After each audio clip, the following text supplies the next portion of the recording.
गरीब की शादी। आइए दोस्तों आगे कहानी देखते हैं। चैनल सब्सक्राइब करें, बेल आइकन दबाएं, लाइक करें। शशि की सौतेली माँ ने उसकी शादी की तो बड़े घर में, लेकिन पति कोई काम न करता। आप ससुर जी के साथ काम पर क्यों नहीं जाते? हाँ जाऊंगा, लेकिन कल से। आज जरा मैं दोस्तों के साथ घूमने जा रहा हूँ। शशि के 2 बच्चे होते हैं, लेकिन रमेश का हाल वैसा का वैसा ही रहता है। एक दिन, सुनिए ना, बच्चा रो रहा है, इसके दूध के लिए पैसे नहीं है। अरे तो पिताजी से ले लो ना। क्यों? अगर आप में कमाने की क्षमता नहीं थी तो शादी क्यों की? तभी घर आई बड़ी ननद बोल पड़ती है। आहा, तुम्हारी माँ को साफ साफ कह दिया था कि लड़का ना कमाता है ना कभी कमाएगा। हम 4 बहनें हैं इसका ख्याल रखने के लिए, और पिताजी का इतना सारा पैसा, तुम्हें किस चीज की कमी रखी है? लेकिन थोड़े ही सालों में तकदीर बदल जाती है। शशि का ससुराल गरीब हो जाता है। सब बिकने के बाद शशि अपने पति, बच्चे और सास के साथ किराए के मकान में आ जाती है। मैं कोई नौकरी करना चाहती हूँ दीदी। अरे इतने बड़े घर की बहू थी शशि, तुम नौकरी करोगी? नहीं नहीं नहीं नहीं। नहीं करूंगी तो घर कैसे चलेगा? बच्चों को भी तो पालना है ना। तभी शशि का भाई आ जाता है। शशि, ये ले राशन का सामान, किसी भी तरह की कोई भी जरूरत हो तो बताना। भाई, अब मैं नौकरी करूंगी। देख बहन, वैसे तो मैं तेरे साथ हूं, लेकिन हाँ, मैं ये भी चाहता हूं कि तू अपने पैरों पर खड़ी हो जा। शशि को एक प्ले स्कूल में छोटे बच्चों को संभालने की नौकरी मिल जाती है। एक दिन, शशि, मेरे स्कूल को अब तुम संभाल लो, मैं कुछ दिनों के लिए अपने बेटे के पास जा रही हूं। लेकिन प्ले स्कूल अकेले मैंने कभी नहीं संभाला है। अब ये सब मैं नहीं जानती, इतने महीनों में तूने जो देखा बस पूरे आत्मविश्वास के साथ उसे करना। शशि नीलम के जाने के बाद पूरे 1 महीने उसका स्कूल अकेले संभालती है, और फिर एक दिन आता है जब वो अपना खुद का स्कूल भी खोल लेती है। वाह शशि, तुमने आज मेरा सर गर्व से ऊंचा कर दिया। तुम्हारा यही आत्मविश्वास तुम्हें बहुत आगे ले जाएगा। नीलम, बहुत आगे जाने की चाह नहीं है, बस ये छोटा सा स्कूल मेरे बच्चों की अच्छी शिक्षा में मेरी मदद करे, यही मैं चाहती हूँ। शशि थोड़े थोड़े पैसों से ही अपना परिवार पाल रही थी। एक दिन उसके घर उसकी बड़ी ननद आती है। अरे भाभी, घर में कूलर तो लगा लेती, मेरी माँ को कैसे पंखे में लिटा रखा है? अरे तो शशि कौन सा एसी लगा कर सो रही है, वो भी तो यहीं रहती है ना मेरे पास। ज्यादा यहाँ आकर मेरी बहू को परेशान ना किया करो। हाँ, मुझे भी शौक नहीं है इस छोटे से घर में आने का। मैं तो बस ये बोलने आई थी कि मेरे बेटे की शादी है तो ननिहाल का जो नेग होता है वो ले आना।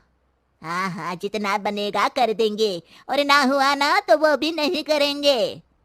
तभी शशि बोल पड़ती है। अरे नहीं नहीं माँ जी, रीटा घर की बेटी है, उसके ससुराल वाले उससे शादी पर पूछेंगे कि मायके से क्या मिला। रीटा, तुम मुझे सामान की लिस्ट भेज देना, मैं पूरी कोशिश करूंगी कि तुम्हारी हर डिमांड को पूरा करें। अच्छा, मैं खाना लगाती हूँ। शशि ये बोलकर किचन में चली जाती है। धीरे धीरे कर शशि किसी न किसी तरह अपनी सारी ननदों की डिमांड भी पूरी करती, बच्चों की ख्वाहिशें भी, और उनकी पढ़ाई के लिए पैसे जोड़ती। एक दिन जब शशि का बेटा 12वीं पास करके आता है। माँ, अब तुझे काम करने की जरूरत नहीं है, मैं अब कोई ना कोई नौकरी करके पढ़ाई भी साथ कर लिया करूंगा। शशि को लगता है कि बेटा और आगे पढ़ाई करे, लेकिन वक्त की मार के कारण वो बेटे को काम के लिए हाँ कर देती है। अब बेटा एक बैंक में चपरासी बन जाता है। लड़का देखने में तो बड़ा अच्छा है, अंग्रेजी भी पटर पटर बोलता है, फिर चपरासी क्यों? लड़का सारी बात मैनेजर को बता देता है। अच्छा, तो मैं तुझे एक मौका देता हूँ, तू यहाँ रहकर दूसरे डिपार्टमेंट का भी काम सीख। अगर तू किसी एक का भी काम अच्छे से सीख गया तो मैं तुझे यहाँ टेबल चेयर में बैठने वाली नौकरी दे दूंगा। लेकिन एक दिन शशि की ननद उसे फोन करती है। अरे भाभी, देखो मायका तो मेरा तुम लोगों से ही है।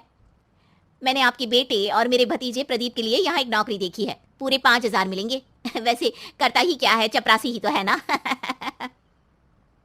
कोई बात नहीं रीटा, मैं उसे इस शहर के बाहर नहीं भेजना चाहती हूँ, बाकी वो शाम को आएगा तो मैं पूछ लेती हूँ। वहीं प्रदीप मैनेजर की बात से खुश हो जाता है और मैनेजर के काम पर ही नजर रखने लगता है। वो उनकी तरह के पेपर पढ़ता, काम करता और आने वाले लोगों की बातें सुनता। एक दिन बैंक में ऑडिट वाले आते हैं। ये गलत है, पूरी बैलेंस शीट नहीं मिल रही है, कहीं ना कहीं गड़बड़ है। ए मैनेजर, क्या करते हो? बैंक के पैसों का हिसाब सही नहीं है। मैनेजर के पसीने छूट जाते हैं। तभी प्रदीप वहां जाता है। अब क्या मैं ये बैलेंस शीट देख सकता हूँ? अरे बेटा मजाक नहीं, जाओ पानी लेकर आओ एक गिलास।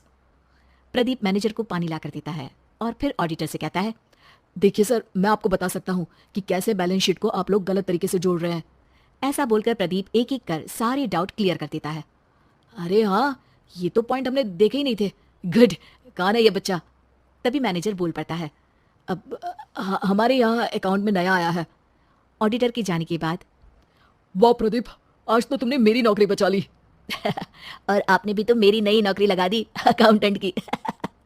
बस फिर क्या था, प्रदीप ने एक बार जो सफलता की सीढ़ी चढ़ी, बस चढ़ता ही चला जाता है। फिर एक दिन शशि की ननद, अरे भाभी कैसी हो? घर को तो बड़ा ही सुंदर चमका रखा है। अरे बेटी, कैसे आना हुआ? तू तो इस छोटे से घर में आना भी नहीं चाहती थी। कोई खास काम है क्या? अब हाँ, वो माँ, मेरा जो मजला बेटा है ना, वो अकाउंट से पढ़ाई कर रहा है, तो प्रदीप से बोलकर उसकी भी कहीं अच्छी नौकरी लगा दो ना। सास और शशि समझ जाते हैं कि कैसे पैसे आते ही लोगों के बात करने के तरीके से लेकर रिश्ते निभाने तक में बदलाव आ जाता है। आगे वीडियो देखते रहिए। जो अपनी माँ से प्यार करता है चैनल सब्सक्राइब करें। रेखा के पिता दिल्ली में किसी तरह अपने और अपने परिवार का पेट पाल रहे थे, पर एक दिन, अरे रमेश, तुम्हारी बेटी के तो समझो भाग्य ही खुल गए। वकील लड़के का रिश्ता आया है। अरे वाह, कब करना चाहते हैं शादी? वो लोग तो जल्द से जल्द ही करेंगे। बाकी शाम को मैंने रेखा को देखने के लिए बुला लिया है। तेरा घर छोटा है तो तुम लोग मेरे घर ही आ जाना। राकेश और उसकी बीवी सारी तैयारी के साथ रोहित और रेखा की शादी कर देते हैं। लेकिन अगले ही दिन, देखो रेखा, शादी भले ही हो गई है, लेकिन तुम ये मत सोचना कि मैं किसी जोरू के गुलाम टाइप रहूंगा। रेखा को रोहित की बात अजीब लगती है। मैं ये तो सोच भी नहीं सकती और ना ही चाहती हूँ, लेकिन शादी के अगले ही दिन इस तरह की बात की उम्मीद भी नहीं थी।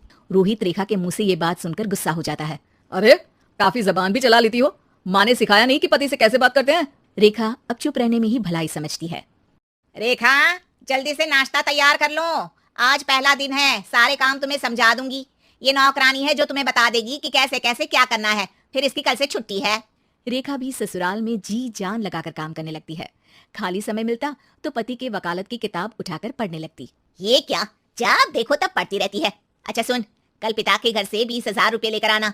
मेरे छोटे बेटे की फीस भरनी है। लेकिन पापा क्यों भरेंगे उसकी फीस? अरे वाह जी वाह, पापा क्यों भरेंगे? तो ये बता, हम क्यों रखेंगे तुझे यहाँ? क्यों खाना देंगे फ्री में? अरे, क्योंकि मैं बहू हूँ इस घर की। तभी वहाँ रोहित आ जाता है। अरे वाह, बड़ी जबान चला रही हो। चुपचाप माँ जो कह रही है वैसा कर, वरना सामान उठा और जा अपनी झोपड़ी में। बेचारी रेखा क्या करती, पिता के घर जाती है, उनको सारा हाल बताती है। पिता भी जैसे तैसे पैसों का इंतजाम कर बेटी को ससुराल के लिए विदा करते हैं। देखा, अब कहाँ से आए पैसे? अरे बहुत माल है तुम लोगों के पास, बस सीधी उंगली से निकालते नहीं। नहीं नहीं माँ, पापा ने अपनी मोटरसाइकिल बेचकर पैसों का इंतजाम किया है। पता नहीं अब वो ऑफिस कैसे जाएंगे। अरे वाह भाई, ये भी हम सोचे। खैर, जैसे तैसे दिन बीतते हैं।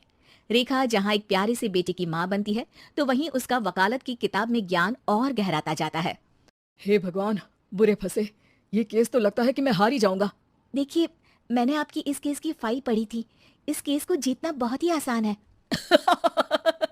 वाह भाई वाह, यहाँ वकालत की डिग्री लेकर भी मैं समझ नहीं पा रहा हूँ, और तुमने रोटी बनाते बनाते ही केस समझ लिया। अरे जाओ जाओ, जाकर मुन्ने को संभालो। केस मैं संभालूंगा। ए लड़की सुन, जाकर अपने बाप के यहाँ से 3 लाख लेकर आ। पूरा घर फिर से बनाना है। छोटे की शादी करूंगी तो छोटी बहू को कहाँ रखूंगी? पूरा घर तो तूने घेर रखा है। ऐसा मत बोलिए माँ जी, पापा इतना पैसा कहाँ से लाएंगे? अब तो वो रिटायर भी हो गए हैं। हाँ, तभी तो बोल रही हूँ, रिटायरमेंट के पैसे तो मिले होंगे ना। लेकिन वो अगर आपको दे देंगे तो बुढ़ापा कैसे काटेंगे? रोहित रेखा की बात सुनकर गुस्सा हो जाता है। ए सुन, चल अपना सामान उठा, अपना बच्चा उठा और निकल यहाँ से। रेखा के लाख आग्रह के बाद भी रोहित और उसकी सास उसे घर में नहीं रखते। पापा, मैं तलाक चाहती हूँ। बेटा, मेरे पास वकील के पैसे नहीं है। पापा, आप मुझे वकालत करवा दीजिए, अपना केस मैं खुद लड़ूंगी। इस बार रेखा के पिता भी उसे ससुराल ना भेजकर रिटायरमेंट के पैसों से वकालत करवाते हैं। और फिर एक दिन कोर्ट के बाहर, रोहित, आज तुम अपना ही केस हार गए, वो भी उस लड़की से जिसकी तुमने कभी कदर ही नहीं की। रेखा, मुझे माफ कर दो। मैं इतनी बड़ी अमाउंट कहाँ से लाऊंगा? मैं हर महीने पैसे नहीं दे सकता तुमको। पैसे वहीं से लाना जहाँ से तुम मेरे पापा को लाने के लिए मजबूर करते थे। एक पिता अपनी बेटी की शादी उसकी खुशहाली के लिए करता है, ना कि सारी जिंदगी कर्जदार बनने के लिए। अरे, मेरे ही बेटे की किताब पढ़ पढ़कर ज्ञान बांट रही हो। वकालत की किताब तो ससुराल में ही पढ़ी थी ना। बिल्कुल, यहाँ मेरी गलती रही। जिस पैसे से मैंने इसकी शादी की थी, मुझे वो पैसे पहले इसकी पढ़ाई में लगाना चाहिए था। और आज रेखा एक जानी मानी वकील के रूप में काम कर रही है। यहाँ तक वीडियो देखने के लिए धन्यवाद। चैनल सब्सक्राइब करें, बेल आइकन दबाएं।